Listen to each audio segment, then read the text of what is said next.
Nirasya sarva sandeham akikritya sudarshanam prakashita rahasyam tam bhajami gurumishwaram.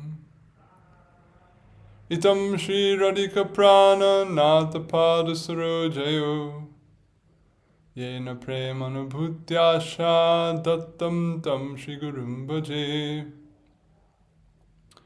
Shri Govinda Pararavinda Marupananya Bilashojitan Purna Prema Rasotsavo Jalamano Vritti Prasannananan Shashvad Krishna Katha Mahamrita Payora Shomura Kedatu Bande Bhagavatani Mananudabam Murdna Nipatyakshito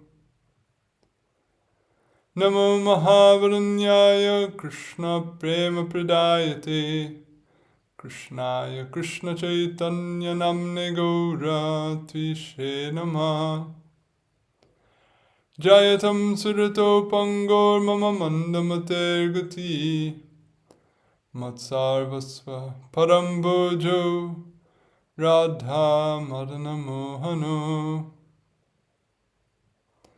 Iha Viharatari Radha Krishna Kunjarikari Tadubhaya Rasarite Shuddha Siddhanta Dhari Sakala Sujana Geya Krishna Dasa Vidheya Padamakila Gunanam Kaviraja Kavinam Krishna Dasa Kaviraja Rasika Bhakta Maj Jai Rachilo Chaitanya-charita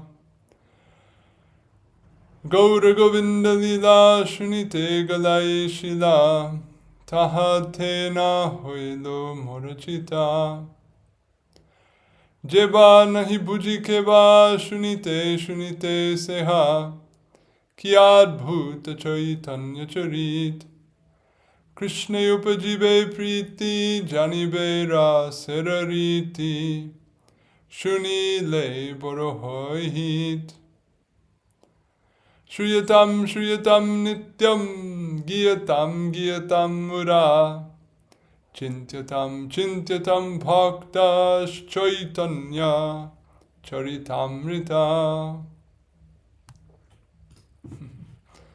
So, by the grace of Sri Kali Yuga Pavana, the Swabhajana Vibhajana, Prayojanavatar Prema Purushottam, Karuna Mahasagar Sri Gauranga Mahaprabhu, and his beloved Parshad, the crest jewel of Gaudiya Vaishnavacharjas, Sri Krishna Das Kaviraj Goswami Pad.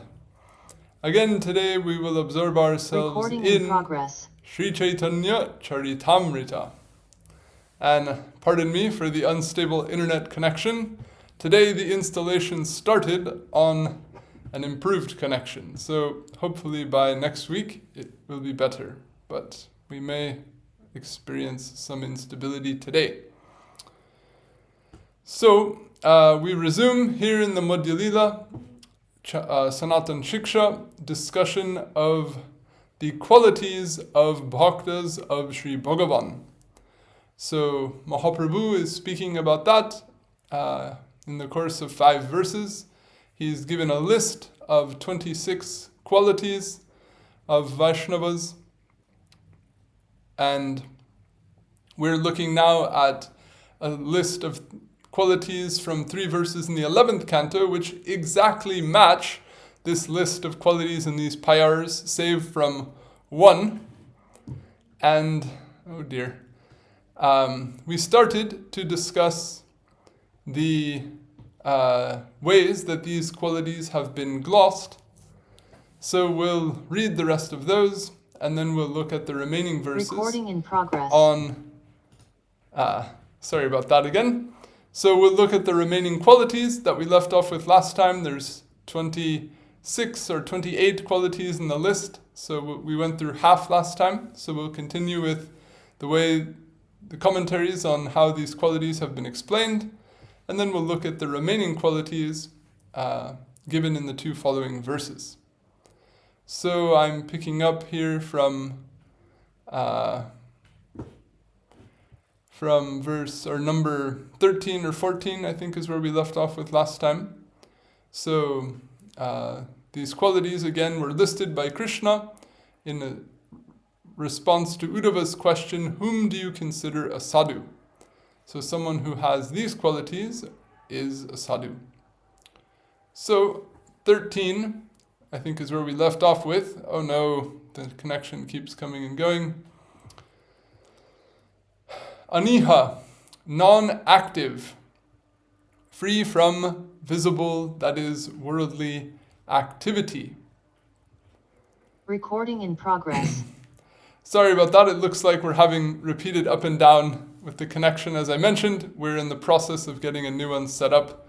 So if this keeps happening, maybe I'll just record the class and y'all can see it later if you wish.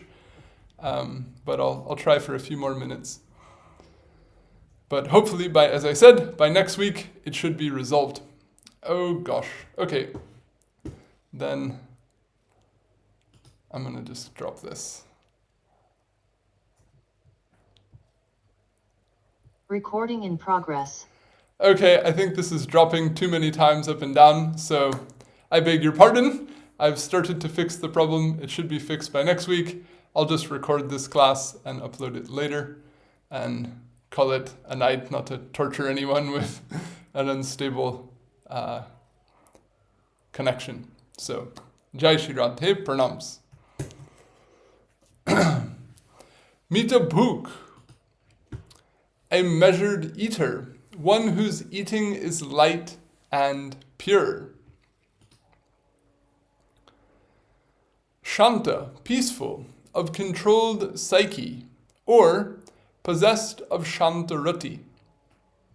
Stira, steady, remaining unruffled in one's personal dharma, regular practices, and tasks, all the way up to accomplishment of the result. 17. Mat Sharana, of shelter in me, being one whose sole shelter is in Krishna. Muni, sage, contemplative, a renouncer of useless talk. Apramottaha, non-negligent, attentive. Gambiratma, or Gabiratma, deep in character, unfazed by adversity, or of a nature difficult to comprehend for others. Dritiman, resolute, not wretched, that is, not miserable, misbehaved, or undiscriminating, even in the midst of adversity, or unfazed by adversity, etc. Jita Shadguna, victorious over the 6 attributes of worldly existence, being one by whom the 6 waves in the ocean of samsara, namely lamentation, delusion, old age, death, hunger, and thirst, are overcome. Amani, undesirous of respect. Manada, respectful towards others. These are 2 of the qualities in Sriman Mahaprabhu's famous verse, Trinadapi Sunichena Tarori Vasahishnuna Amanina Manadena. So this pairing of Amani and Manada that we find in Mahaprabhu's verse is found here right in the words of Sri Krishna in the Bhagavatam. Kalya, adept, expert in enlightening others. Maitra, friendly, non-deceitful. Karunika, compassionate, being engaged in all respects only out of compassion, and not rather out of greed for a seen object. That is, a worldly or anticipated object thought to be attainable as a result of having acted compassionately. So compassion is considered a virtue. People like it when others are compassionate to them, and oftentimes they're in a state of need or want when they receive compassion. So sometimes it may not be apparent that that compassion may also be being extended because of some vested interest on the part of the compassionate person. So to be truly compassionate here is to be so not out of greed for some seen object. In other words, not showing compassion because you want something back out of it later or in exchange for it in the present. So a Vaishnava is compassionate genuinely out of intolerance or a desire for the other not to have to suffer, not for seeing essentially the suffering as an opportunity to get something that one seeks by supporting the person through the difficulty. Not like that. And finally, Kavi, wise, being endowed with complete knowledge, or possessed of the inclination to describe Bhagavan, or possessed of knowledge of bondage and moksha. So here we have this list, 28 qualities. So what is the relationship between these qualities? How did they come about? Are they independent of one another? Are they related to one another? Is there an internal hierarchy between them? One may wonder. So, Jiva Gosvami Pad has a very important point in this regard. Sri Jiva Pad also makes a terse yet extremely important point elsewhere in his commentary on this verse. Quote, herein, of shelter in me, mat sharana, is the qualificand, or the visheshya. So generally speaking, you have two common terms in Sanskrit grammar, the visheshya and a visheshana, or the object to be described, or the object to be qualified, and then qualifiers, or modifiers, which describe that object. So you have a lot of words that are written in what's called apposition, where they're written in the same case, and then it's left to the interpreter or the reader to understand the intent of the author as to which of these words that are in apposition, what is the relationship between them? Is one the base and the other a modifier or a qualifier of that, or is the other the main element that the other is qualifying, or are they of what relationship do they have?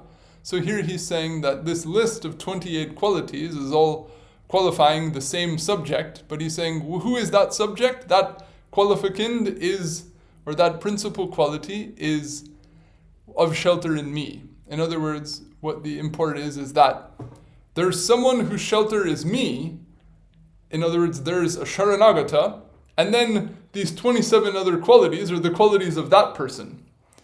The implication being, if one's not a Sharanagata, then the rest of these qualities are not about you, or they're not describing anyone else, they're describing that Sharanagata specifically. So I've written this same point out. The import of this comment is that in these three verses, the quality, quote,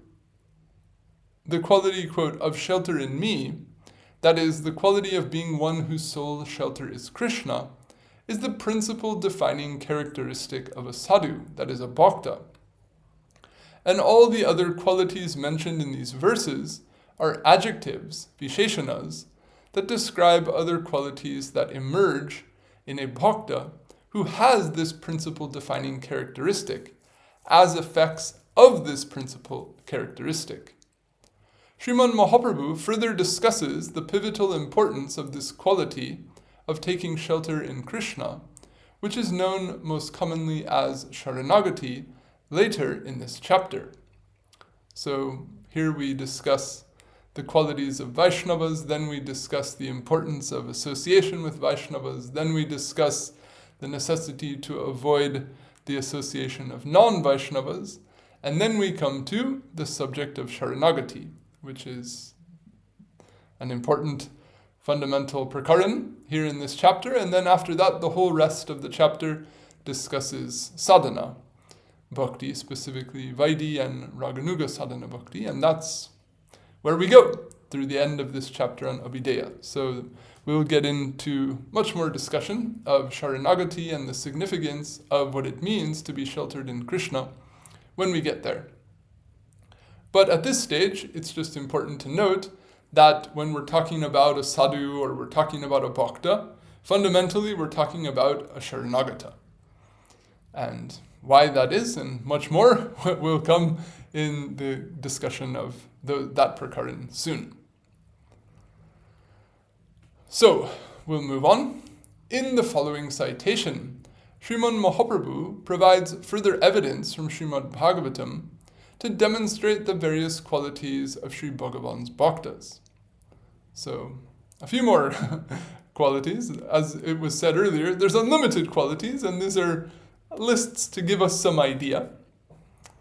Those who are forbearing, sympathetic, well-wishing of all embodied beings, without enemies, peaceful, and possessed of the adornment of good disposition, are the sadhus. So this comes from a list of qualities of sadhus spoken by Bhagavan Kapila in the 3rd canto, which immediately precedes a very well-known verse, Satam Prasangan Mama Virja Sangvido, which speaks about the benefit or the effect of having satsanga, which is a verse that will come up later on in this chapter.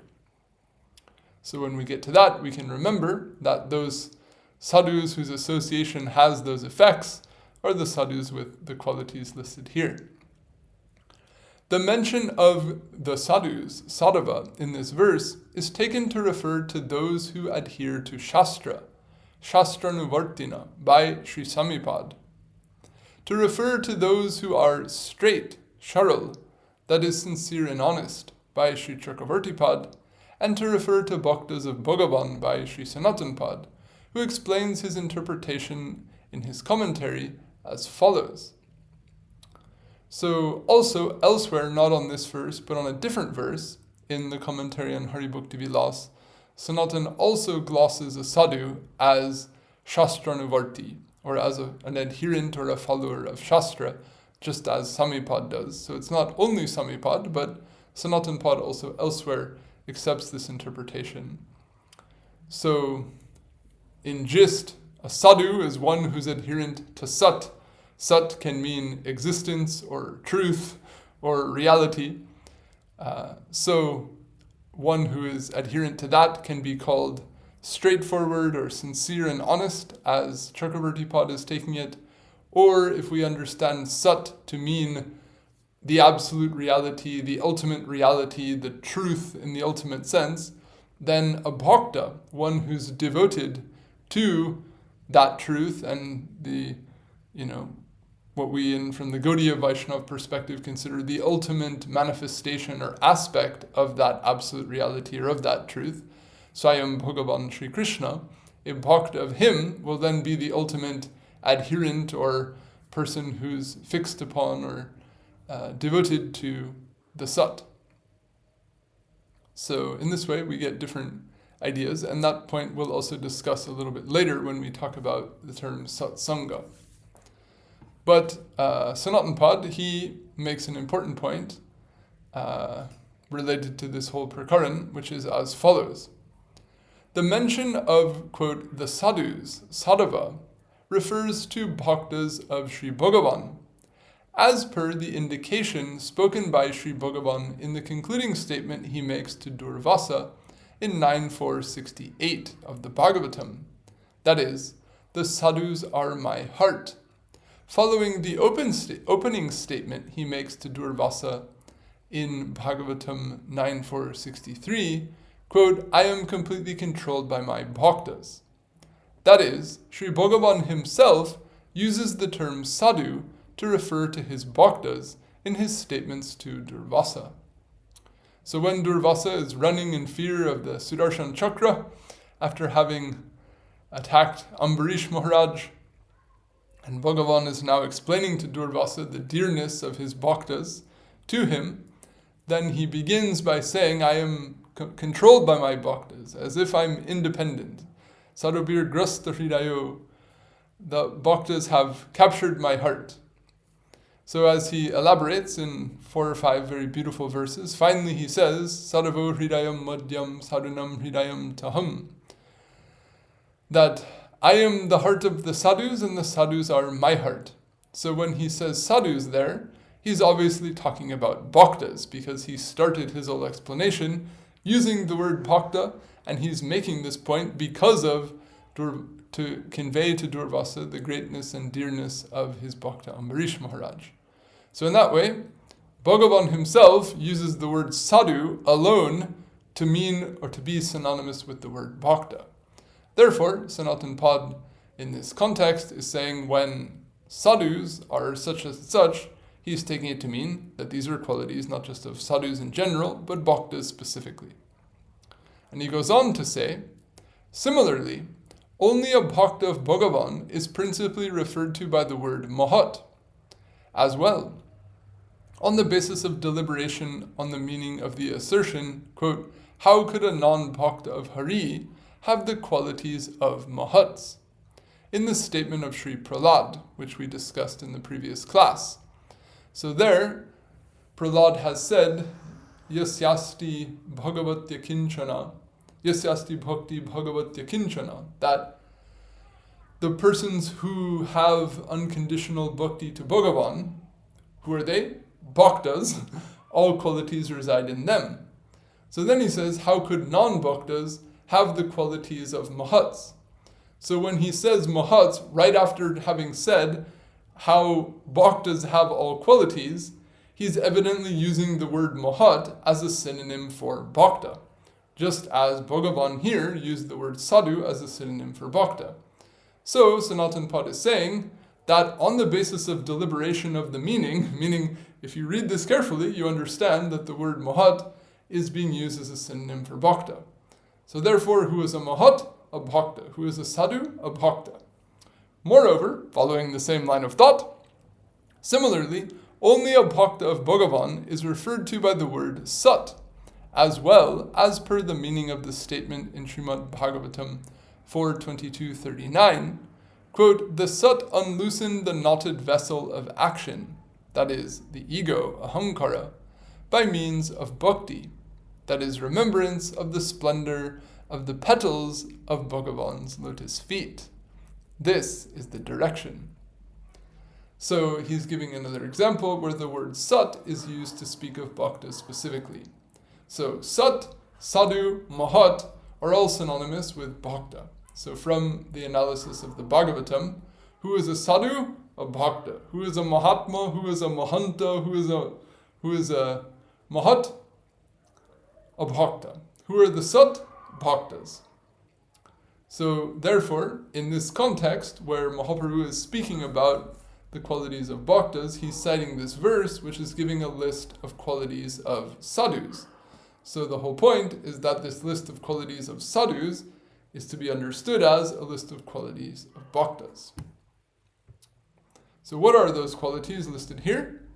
We'll again read through them with a compressed presentation of the way that the acaryas have explained them. But the first two qualities were also explained in the previous analysis, so we won't repeat the synonyms here. Titikshva, for bearing, karunika, sympathetic, suhrida sarvadehinam, well-wishing of all embodied beings, unconditional supporters of all. Which is another way of saying no enmity towards anyone. Or, you can say it directly by the following statement, ajata shatravaha, without enemies. So they're both favorable to, or they have a well-wishing and sense of support for all, and they don't have any sense of enmity towards anyone. And they are shanta, peaceful, which is to say, free from anger and so on, or possessed of politeness, alternately modesty, and so on, or shanta can mean wise and endowed with the four means of vivek, discrimination, vairagya, non-attachment, the six virtues, or shatsampati, of equanimity, shama, self-control, dhamma, withdrawal from sensual enjoyment, uparati, forbearance, titiksha, conviction, shraddha, and one-pointedness of mind, samadhana. And for mumukshutva, desirousness of moksha. So that's one. In other words, Shanta refers to all of that, that whole list. So that's based on Jiva Goswami's analysis. And finally, Chakravarti Pad, he gives Shanta or peaceful as someone who's not harsh or not aggressive. So finally, Sadhubhushana, possessed of the adornment of good disposition, or possessed of the fine articles of a tulasi mala and so on, or endowed with the quality of adorning, that is, honoring sadhus, or endowed with the quality of having sadhus alone as adornments, that is, companions, or endowed with the quality of regarding sadhus alone to be dear like ornaments. So, all the commentators here have given a few different ways of seeing things. The compound sadhu and bhushana. So sadhu ornament or sadhu adornment. So you can take sadhu to mean good or excellent. So possessed of the adornment of good disposition. So good in the sense of a good disposition. Or sadhu bhushana, read as a bahuvrihi compound or an adjectival compound, would mean someone who has excellent adornments. So what are excellent adornments? From a Vaishnava perspective, a tulasi mala, tilak, stamps of the name of Hari. These are the fine adornments a sadhu wears, not, necessarily fancy clothes or new branded clothes or any things like this. So one of excellent adornments, or endowed with the quality of adorning, that is, honoring sadhus. So bhushana, rather than reading it as a noun, can also be read or refer to the act of ornamenting or adorning something. So they have this quality of being adorning to sadhus. Therefore they are sadhu bhushana. Or the idea can be that sadhus are their bhushanas. So either they adorn or honor sadhus, or that sadhus honor them or adorn them. In other words, to have sadhus alone as their adornments means the what they hold to be the beauty of their life is the association of the sadhus that they have. They have, not photos of themselves dressed up in, certain trendy clothes or something like that, but if they have some dear photo of themselves, it's at the feet of a Mahatma or something like this. And then, lastly, endowed with the quality of regarding sadhus alone to be like dear adornments. So, more practically speaking, not that they literally consider sadhus to adorn them, but that they treat them like dear like adornments. In other words, the way precious jewels or fine jewelry is kept safe and treasured, like that they treasure the sadhus and their company. So, like this, from all the different acaryas, you get different ways it can be read. And as we'll get into the coming soon, the satsanga prakaran, all of these interpretations are certainly worthy and valuable when we consider how precious and valuable satsanga is. So that's where the conversation starts towards now, with the final verse in this prakaran, which both speaks further about the qualities of bhaktas, as well as begins to talk about the significance of both association with them and its opposite, association with what is asat. And that's the next two sections here of this text. The significance of sadhusanga, and then the injunction to avoid asatsanga. So, we will now proceed into that.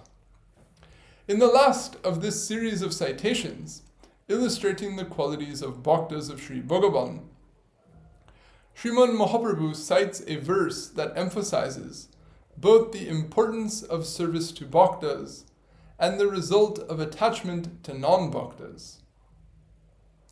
In the following 11 verses, he then elaborates both on the immense value of association with bhaktas and the detriments of association with non-bhaktas. So this is a statement of Rishabdev in the Bhagavad. Mahat sevam dwaram mahur vimuktes tamo dwaram yoshitam sangi sangam mahantaste samachita prashanta viman yavasurhidasada.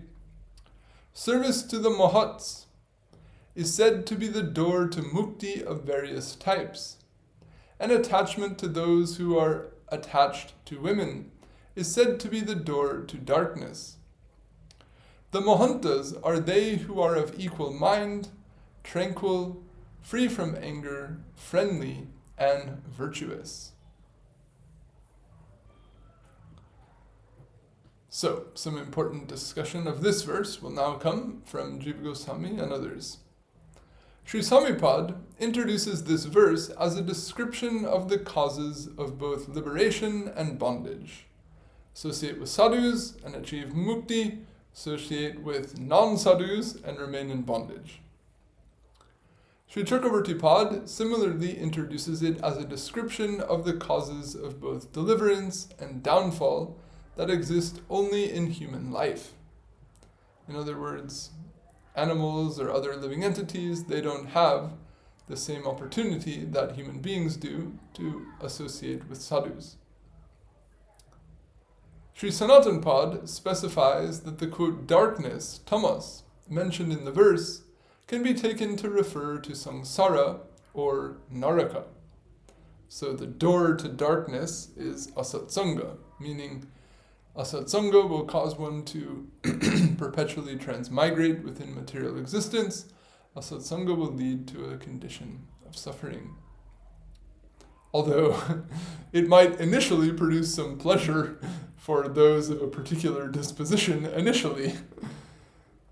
In other words, they might go to engage in some, act which is, thought to be pleasurable and exciting, but have a long-term, far less pleasant, ultimately highly unpleasant consequence, such as, things that lead to addiction, violence, etc. Sri Jivapad explains that the description of Mahantas given in this verse continues into the following verse, such that the full sentence spoken by Bhagavan Rishabdev is as follows. The Mahantas are they who are of equal mind, tranquil, free from anger, friendly, and virtuous, or they who have made affection for me, Isha, their aim, are unpossessed of affinity for persons fixated upon affairs related to bodily maintenance and houses accompanied by wives, children, and friends, and are possessed of only so much wealth as is necessary in this world. The importance of sadhusanga was discussed earlier in this chapter, in those verses, 45, 46, 51 to 55, and Sri Jivapad further illuminates the importance of this in his introduction to the verse under discussion in Bhakti Sandarbha. Quote, "It has been said that satsanga is the only gateway to intentness upon tat, that is, the supreme entity, paratattva, be it intentness upon the Brahman or Bhagavan aspect thereof. In this regard, only those who are intent upon tat are accepted as the sat, and not rather those who are merely adherent to Vedic conduct, because of those merely adherent to conducts being unsuitable. That is, intentness upon tat, meaning the paratattva, or specifically Bhagavan, for those following the path of bhakti, intentness upon tat is the essential characteristic of sadhutva. So we just heard a minute ago that bhaktatva and sadhutva are equivalent, or being a bhakta is the essence of what it means to be a sadhu. So that's not a contradiction to this statement, because, as we've already discussed, the fundamental spectrum, if you will, is that of sammukya and bohirmukata, or intentness or facing towards the ultimate reality and facing away from it.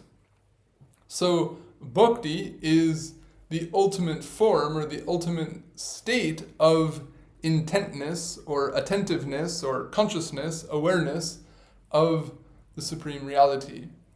So to say that sammukya, or this intentness or awareness, is the defining characteristic of sadhutva, is a more general way of the very same point, that bhakti to Bhagavan is the essence of sadhutva. They're not a contradiction, but just making the same point at slightly different degrees of specificity. So, if we define sadhutva in that way, that sadhutva means consciousness of the ultimate reality, or intentness upon the capital that,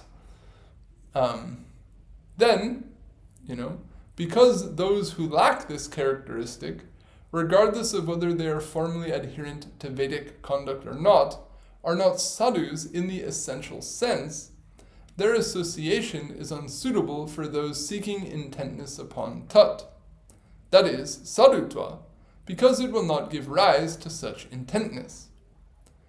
So the mentality of the person that you associate with, some impression and some influence of that mentality will come over you when you associate with that person.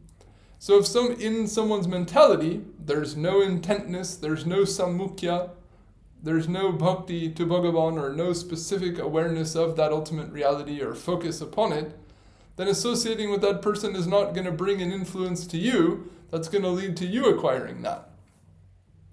So someone might be adherent to Vedic conduct, meaning they might perform yajnas, they might recite Vedas, they might perform charity, they might observe varnashram dharma, they might have many things which are good in a conventional sense, that are enjoined in the Shastra, that are beneficial, that are healthy, that are sattvic, etc., etc.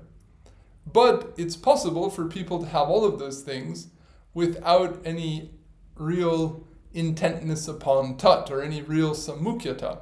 It can be largely simply built into this idea of the cycle of energy within the universe and this pursuit of well-being in this domain, or within Svarga or some other realm of samsara. So Jiva Goswami's point here is that when we say that the sat are only those who have sammukya, then those who are merely adherent to Vedic conduct without sammukya, their association is not suitable, or we're not going to accept that as satsanga, even though they might be, by conventional standards, a highly honorable Brahmin sadhu, the way you might hear the word sadhu used in conventional speech and in a cultural level. So this is a very important point. We see also one illustration of this nicely earlier in the Charitamrta, when Mahaprabhu was in the process of becoming acquainted, let's say, with Sarvabhauma Bhattacharya. Then after Sarvabhauma had tried to lecture Mahaprabhu on Vedanta, and Mahaprabhu had ultimately revealed his divinity to him, then Mahaprabhu came to him at the crack of dawn with prasad from Jagannath, before Sarvabhauma had gotten out of bed and bathed and performed other rites which are enjoined for brahmanas according to the Vedic customs that he followed. So when this happened, this was a test to see, does Sarvabhauma feel that he must observe these Vedic customs before accepting the prasad of Jagannath?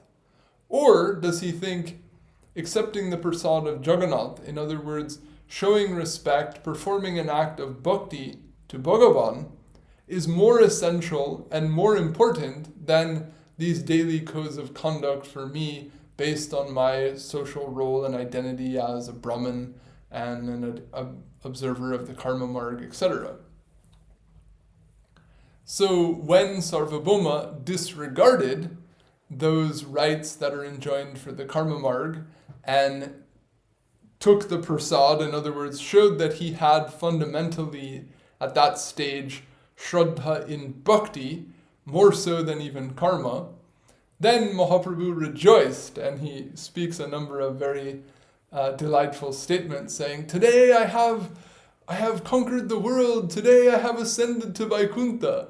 Today I have seen Sarvabhauma has Shraddha in Mahaprasad."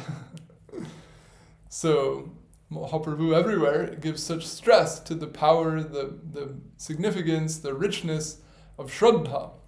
As we already discussed earlier in this chapter, Shraddha is the principal aspect of eligibility for the path of bhakti. Without Shraddha, there is no bhakti, there is no progress on the path of bhakti, and to the degree of one's Shraddha, that will be the level of development that one reaches, the depth of attainment that one has.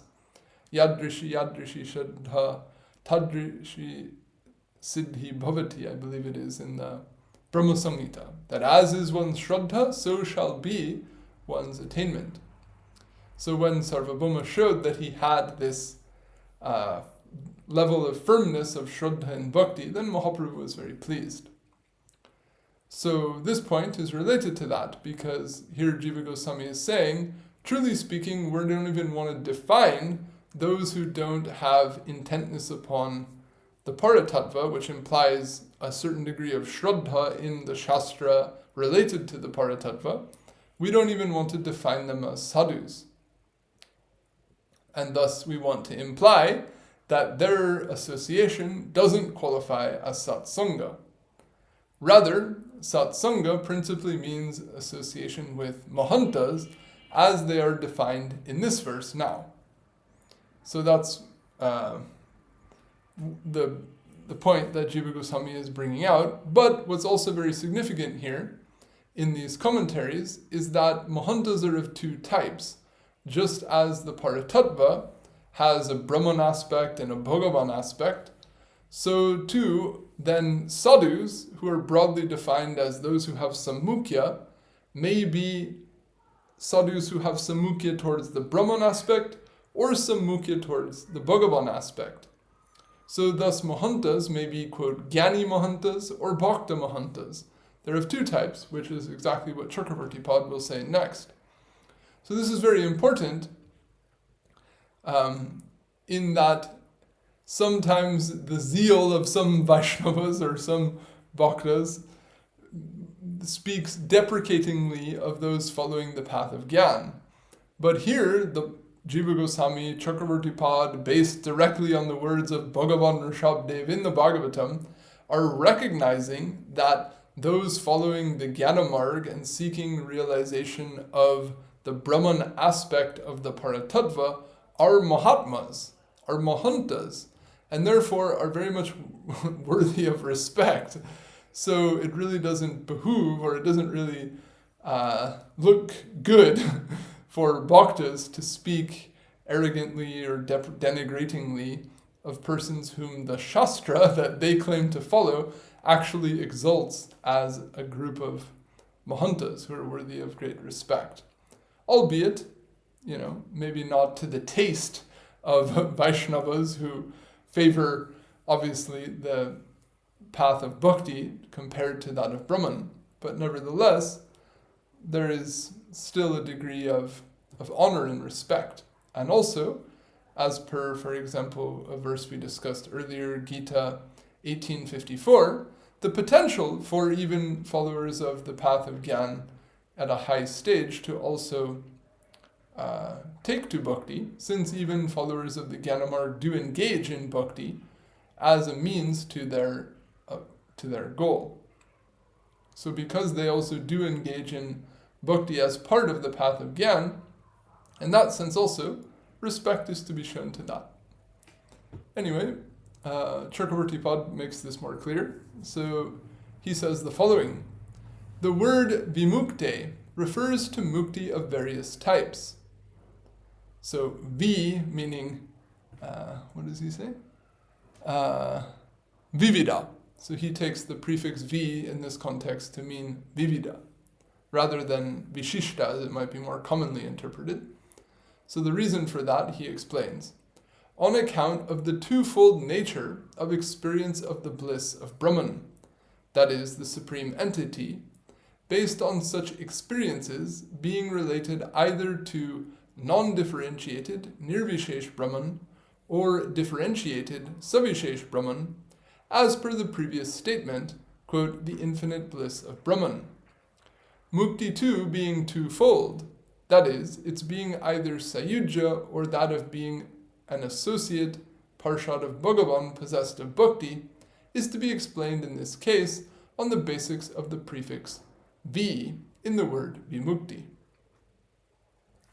In plainer language, in this verse the word Vimukti should be understood to refer to multiple types of mukti, because the, quote, bliss of Brahman spoken of in the previous verse refers to both Sayujya Mukti attained by Jnani Mahantas and the other types of mukti attained by Bhakta Mahantas. There is thus a twofold nature of Mahats. As well, they are either Upasakas of Brahman or Upasakas of Bhagavan. Accordingly, Sri Jivapad interprets the initial description in the verse under discussion, quote, the Mahantas are they who are of equal vision, tranquil, free from anger, friendly, and virtuous, to refer to seers of non-distinction who are fixed in experience of non-differentiated Brahman, and the latter description to refer to Bhaktas who experience the bliss of differentiated Brahman, that is, Sri Bhagavan.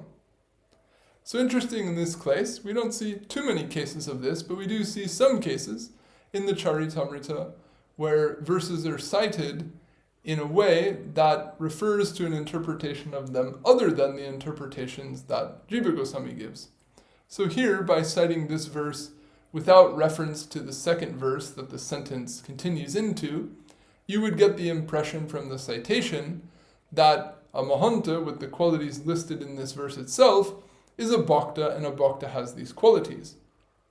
Now, Jiva Gosvami is saying that the Mahanta with the qualities listed in this verse is not a Bhakta, but rather a Jnani. So he reads it in a different way and reads the following verse where the sentence continues to refer to the Bhakta Mahanta. So one way you could take it is that Mahaprabhu is citing this verse, and it can be considered to refer also to the rest and be collectively speaking about a Bhakta entirely. Or you can take it that these words that Jiva Goswami says refer to a Jnani can also be considered to describe a Bhakta. And as we'll see, other commentators read it in that way.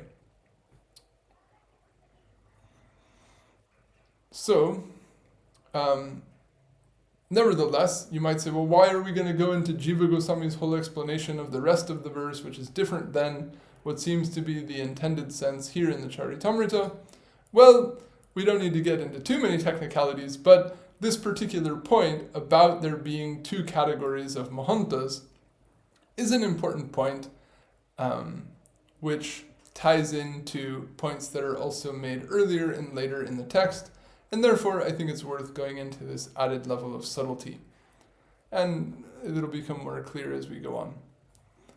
So, Sri Jivapad further clarifies the intention within this description of recognizing as Mahantas both those who attain experience of non-differentiated Brahman and those who attain experience of differentiated Brahman, that is, Bhagavan.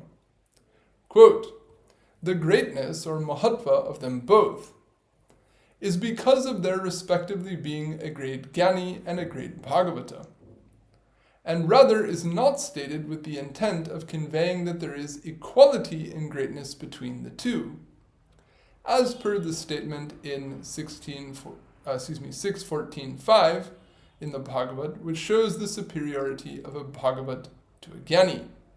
Quote, even among crores of even muktas and siddhas, that is, even among crores of the greatest among the Jnanis, someone of completely peaceful mind, whose complete shelter is Narayana, that is, a great Bhagavata, is extremely rare to find.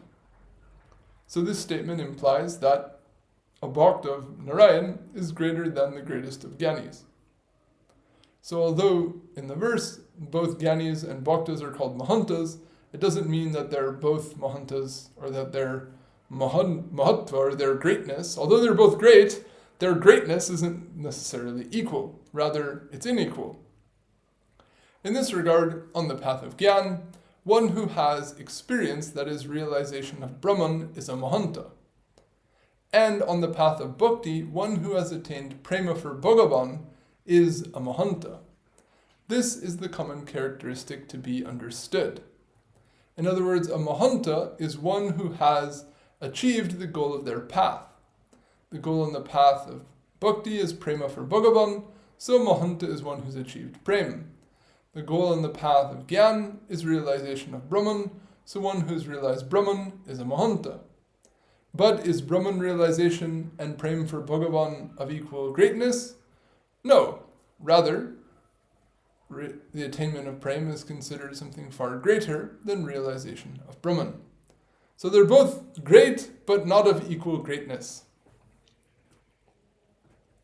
Sri Jivapad's point here is that because both great Gyanis and great Bhagavatas have personal spiritual experience of Tat, the supreme entity Paratattva, be it the Brahman or Bhagavat aspect thereof, they are both called Mahantas, even though they are not actually equal in greatness, since a great Bhagavat is implied to be categorically superior to a great Gyani in the verse under discussion and elsewhere in Srimad Bhagavatam, as has been shown in the preceding citations. So how does this verse of Rishabdev, and it's the one that follows it, cited here in the Charitamrta, how does that imply that the Bhakta Mahanta is greater than the Gyani Mahanta? That will be explained a little bit later. But before we get to that, following Sri Jivapad's line of thought, yet also drawing out some further depth of meaning from the verse, Sri Chakravarti comments as follows in regard to the initial characteristics of Mahantas mentioned in Bhagavatam 5.5.2. So here we get the alternate interpretation, where the verses the qualities mentioned in the verse that's cited here in the Charitamrta are considered to refer to bhaktas rather than only Gyanis. Rishabdev describes their characteristics specifically with a tantra. That is, this is a hermeneutic device with an intended double meaning of words. That is, by means of using the words in the verse to describe the characteristics of two different types of Mahantas, by way of the words being employed to simultaneously convey two different intended senses. One for the Mahantas who are Upasakas of Brahman, and the other for the Mahantas who are Upasakas of Bhagavan. So when you read it that way, quote, of equal mind, samachitta, refers to seekers of non-distinction, in reference to Upasakas of Brahman, and to those of non-crooked heart, in reference to Upasakas of Bhagavan. So of equal mind, so that can mean seers of things equally, or of equal, in other words, straight, not crooked, in other words, of sincere mind, in the case of bhaktas. Which implies that bhaktas don't see everything with non-distinction. They do see distinction, but they're equal in the sense that they are sincere in their approach to that distinction. Tranquil, prashanta, refers to those possessed of stillness of mind and so forth, in reference to Upasakas of Brahman, and to those whose intellect has fixity upon Bhagavan, in reference to Upasakas of Bhagavan, as per the statement of Bhagavan in 11.19.36, which comes up very frequently, quote, equanimity is fixity upon me of the intellect. Monnishta buddhi. So, the three qualifiers then stated in the verse beginning with free from anger, followed by friendly and virtuous, have the same meaning, in reference to both types of Mahantas. Virtuous refers to those who do not take on the faults of others, an interesting way of interpreting it. So here, the word sadhava is taken in that way. Those who don't take on the faults of others, not so easy to avoid. In other words, someone does something that makes you angry, a lot of times then one imbibes that such that one then repeats that behavior towards someone else or what have you. So to have the purity of mind, to not take on the faults of others or to not respond with a fault to a fault, this is called sadhutva in this context. So in this way, Chakravarti Pad reads it as the verse that's here in the Charitamrta, as all also can be seen as describing bhaktas. Okay, so let's see. I don't know if we'll get all the way through this. I'll go a little further. Sri Samipad alternately interprets the quality of being virtuous to refer to being possessed of right conduct, sadachar, and Sri Sanatana Pad interprets it to refer to being adherent to Shastra. This is what I was referring to earlier, Shastra Nivartina. So as Samipad gave it earlier, so also Sanatan also reads it in that way.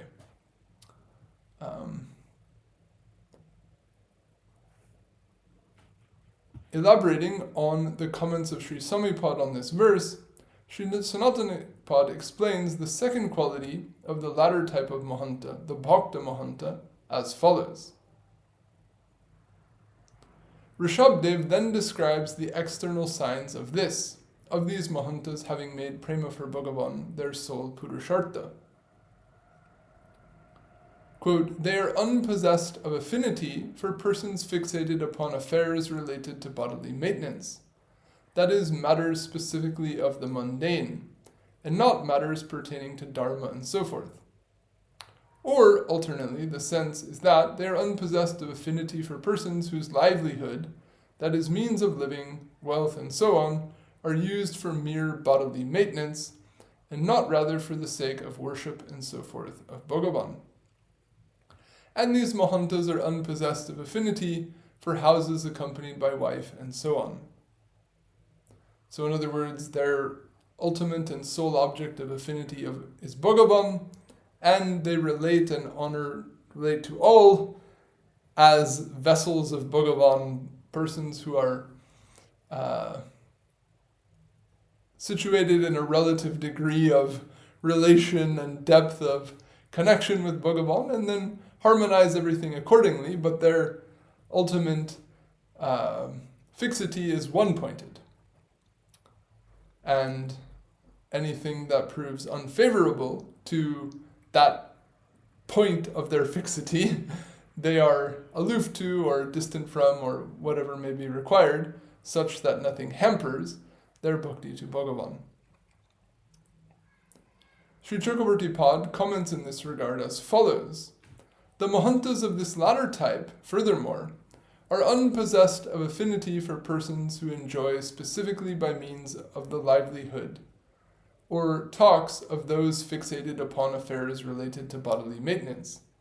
That is, those who are attached to eating, drinking, and so on, and unpossessed of affinity even presently existent houses accompanied by a wife, and so on. So, in other words, these Mahantas, they're so absorbed in bhakti that when people just want to enjoy through eating, drinking, and chatting, and, discussing all their, worldly affairs, bhaktas don't have any affinity for any of that. Anything apart from, Bhagavat Katha, Bhagavat Nam, etc., is nothing relishable, nothing, dear to them. So this is the point he's trying to bring out. Regarding the third quality of the Bhakta Mahantas described in this verse, Sri Jiva Pad comments as follows. They are possessed only of so much wealth, yavarartaha. That is, they have wealth only to an extent that is conducive to worship of Bhagavan. This is the meaning. Alternately, possessed of only so much wealth means they have wealth only to an extent that is conducive to their aim, that is, affectionate bhakti to me, and not rather more or less than that. So we'll get to later in this chapter, one of the 64 limbs of bhakti is called Yavararta-anuvartita.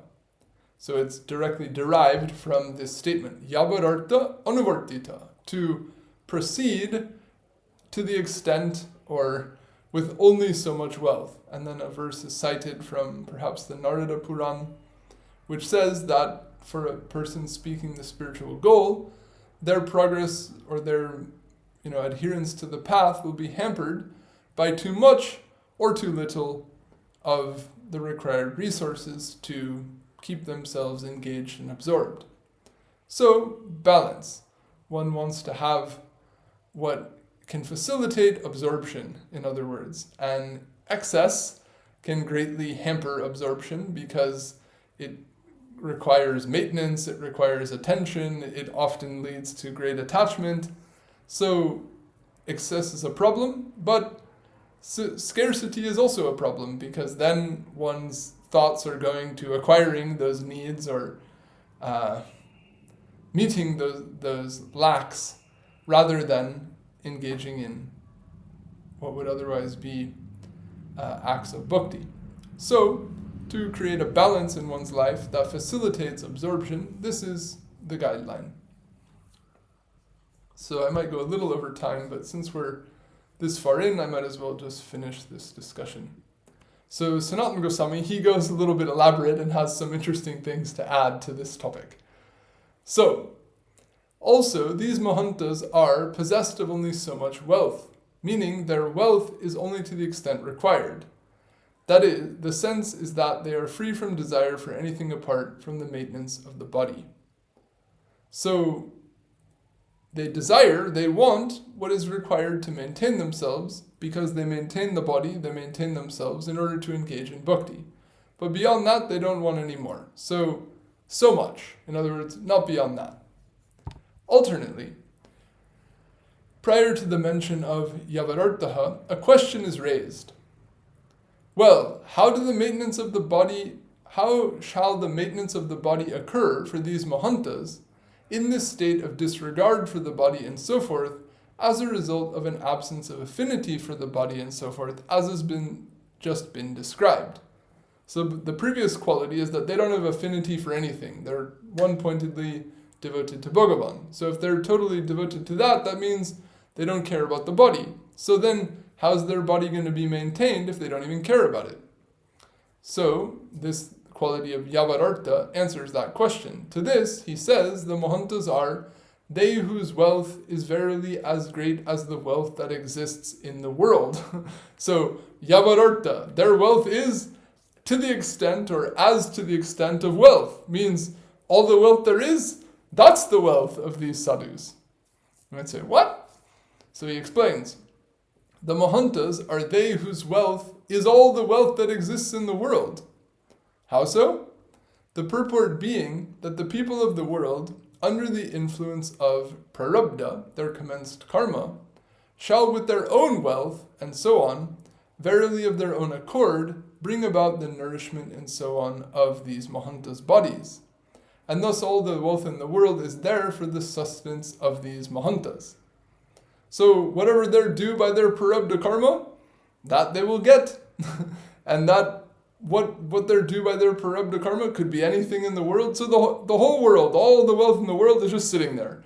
And it's all for them. And whatever's due to them by their prarabdha, that's what they'll get. Whose hand is it in? Who thinks it belongs to who? Doesn't matter. Anybody may think anything, try to do anything, but the forces of karma will bring to that person whatever they're due by their karma. And therefore, in that sense, all the wealth that exists is there. And whatever is meant to come to them will come to them.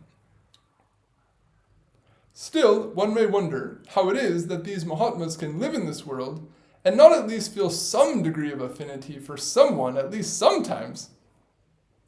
And if they feel at least a little affinity for someone, at least in some cases, how is it that they do not become bound by that?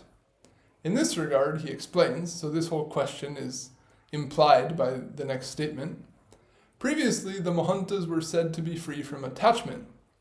In the midst of their non-attachment, furthermore, affinity shall indeed also come about, somehow, somewhere, sometimes.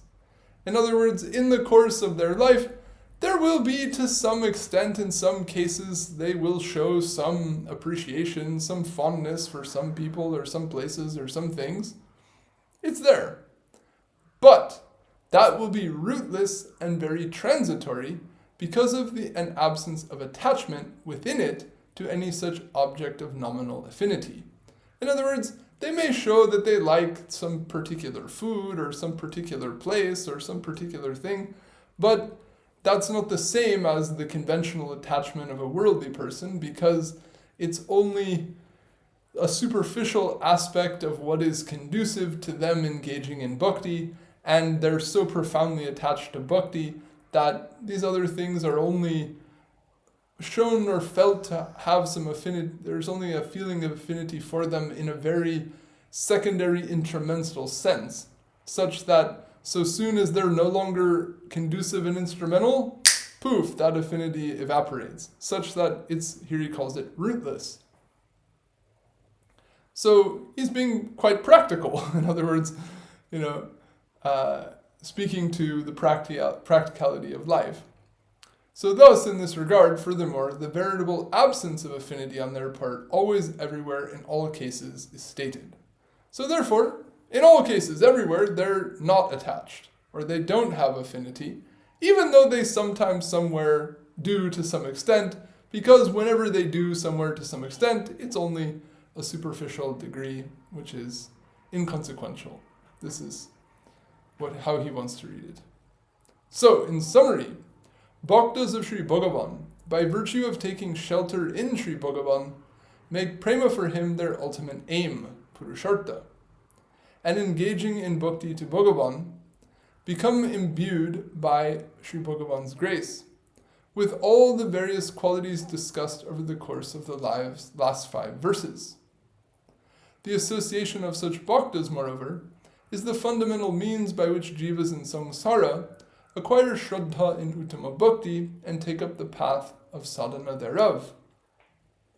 The subject of the necessity and benefit of association with such bhaktas is discussed over the course of the next 4 verses.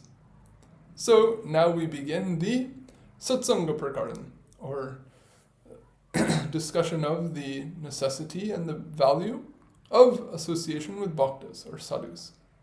So that concludes an analysis of who is a bhakta or a sadhu, and now we get into the significance of sangha.